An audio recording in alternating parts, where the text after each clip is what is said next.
Hey everyone, welcome to Roll Better Dice Gaming. I'm Scott, your host here for another fun unboxing video. Today we're going to be looking at the Geonosian Warriors.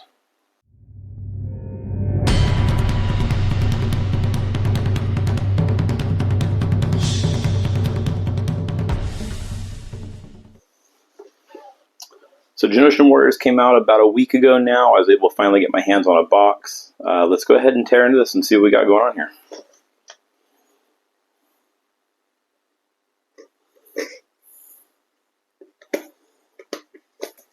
So this box set's going to come with 7 models. I will be honest, I opened up one of these already and had some interesting things looking into this when I opened this up. So first thing right away that we notice that's very interesting is the new sprue design here that AMG is doing. I don't know if this is something they do commonly in some of their other games, but there's these pegs here that actually have some holes they're slotted into to keep the models from touching. This is really interesting. This is the first time I've seen this.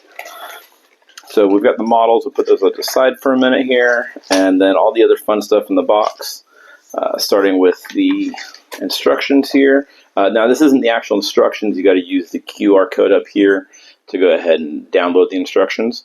But yeah, you're going to get 7 models here. I will say they were not as easy to build as I was hoping, but they weren't the worst by far either, but we'll get into that later on. You also got your fun poster here. So we'll put that aside. You got your bases, and then the rules. So on the rules here, we've got the unit card, Geonosian Warriors. Let's see here, Geonosian Warriors, jump 3, scale, death from above, weighed down, 1 health per model, 4 in the unit, 45 base points, white saves with a surge to save, which is nicer than the B1s. They are only range 1 to 2 on their guns instead of range 1 to 3 like B1s, but they're throwing a black and a white, which is nice, and then a black in melee as well. Weighted down is the interesting thing here is that they cannot claim objective tokens. They can't use the jump keyword, so they don't get that free jump action, the free third move, which is interesting. So they've got that going for them. Your normal tokens, of course. This is a core unit, so we got that there. And then the upgrade cards. So first one is just the generic Geonosian Warrior. So we've got that. We've got the Pike. Now the Pike is the interesting one here. So this is one where it's a double card. It's the cards on both sides. So you have it where it's just in melee on this side here. Sorry about that. Just in melee. Nope, sorry, backwards. Just in melee on this side with the suppressive. And then on this side is where it can have the overrun attack. Interesting rule change on the overrun. Check that out in a later video. And then lastly, we have the Sonic Cannon Warrior. This is the one that I think is going to be the most popular. The range 1 to 2, especially with that free jump move, means you're going to be able to jump out, shoot a unit, use the scatter ability to move them move them except for the commander where you need to, and then go ahead and jump back behind a building or behind an obstacle terrain where you can't be seen, and then that way you're able to stay hidden, but pulling their unit out in a less advantageous position to where you can go ahead and shoot at them easier. So we've got that. Now, this was really hard to get out of here the first time on the first one I opened. Because of that sprue design, it doesn't make this bag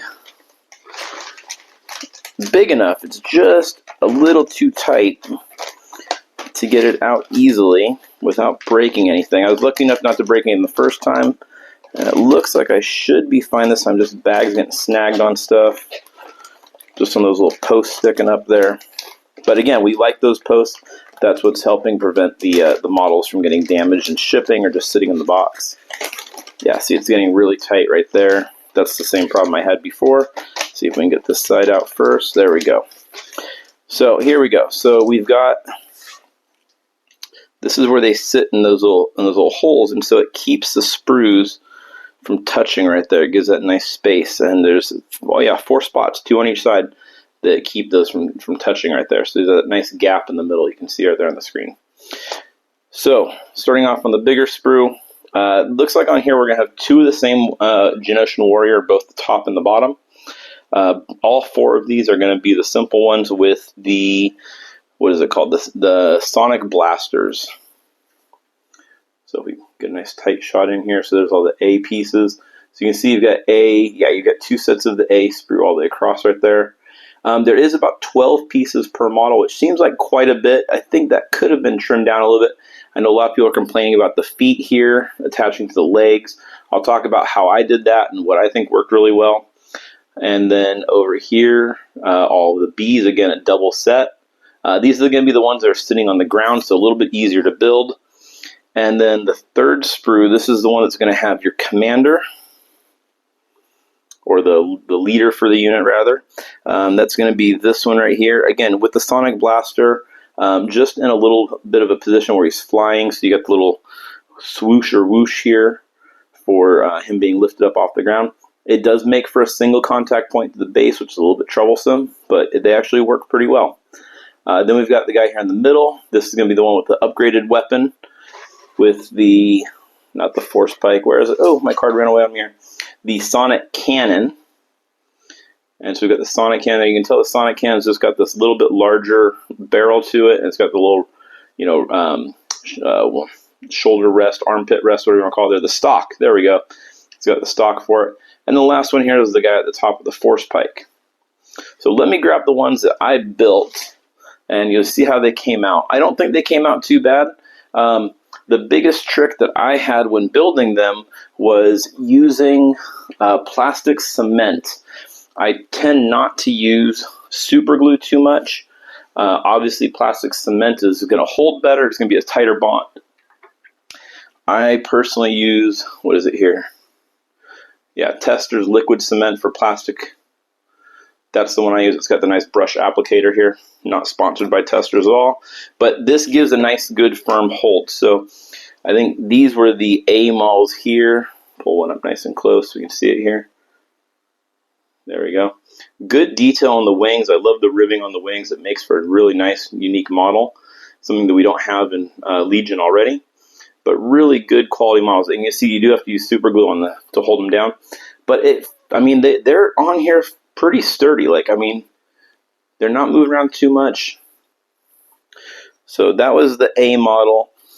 B model, here's the second one that we got here. Again, 2 of the same one, just the guy holding the blaster. There we go, get a nice image of him. I kept thinking these parts sticking up right here was part of the actual warrior, the Geonosian himself. But that's all armor, so it's going to be a little interesting to paint. I'm probably going to do mine like a gold or bronze color. Should come out pretty good. And then we've got the Sonic Cannon. Here's our Sonic Cannon, gentlemen. Again, here's the ones that are flying, so he's up on this lifted base. He's not even touching the ground. On this one, I found to give it a little more stability, I glued the leg up next to the other foot. It doesn't appear to have, there's a little bit of a gap that I got right there. So, not too bad, but again, great looking model. And then we've got our force pike here. So again, really long model. I like the forward pose like this, where he's leaning forward. Come on, let's go this way, guys. Great pose here. And then lastly, this is the leader for the unit, the single guy flying with the shooting gun. And again, this is the last one with the single leg down. And they came out pretty good. My biggest concern on how I'm going to do these guys is looking at the colors. If we look at the picture here, they're pretty brown, but I seem to remember them being a little bit of a green color. But everywhere I look, on even all these cards, even on this one, you can see there's a little bit of a greenish hue to the Geonosian warrior there. So I'm not sure what color I'm going to do. I'll probably, when I paint them, I'll probably do one model or one unit with a brown color, maybe one with a yellowish green, and maybe one with more of I don't know, a brighter, more vibrant green. But yeah, that's the colors I'm looking at going for mine. I don't know. I think the unit's good. Is it a B1 unit? No. Are they going to mess with our order control a little bit? Yeah, but I think that there's some play there, especially when you're running missions like recover the supplies or even a hostage. Using this as a hostage unit would be great. Getting 3 moves at one time, being able to jump over some terrain, not a bad idea. So Yeah, I can see these becoming a staple, maybe 1 or 2 units per army. They're not that much more. I think with an extra guy and the sonic cannon, so you can get the scatter, I think you're looking at about 81 points, if I remember correctly. Overall, a great unit. I'm going to enjoy painting these and seeing how they come out. I encourage you to take a look at them and maybe pick up a box or two. While you're at it, if you like this video, go ahead and hit the subscribe button right down there.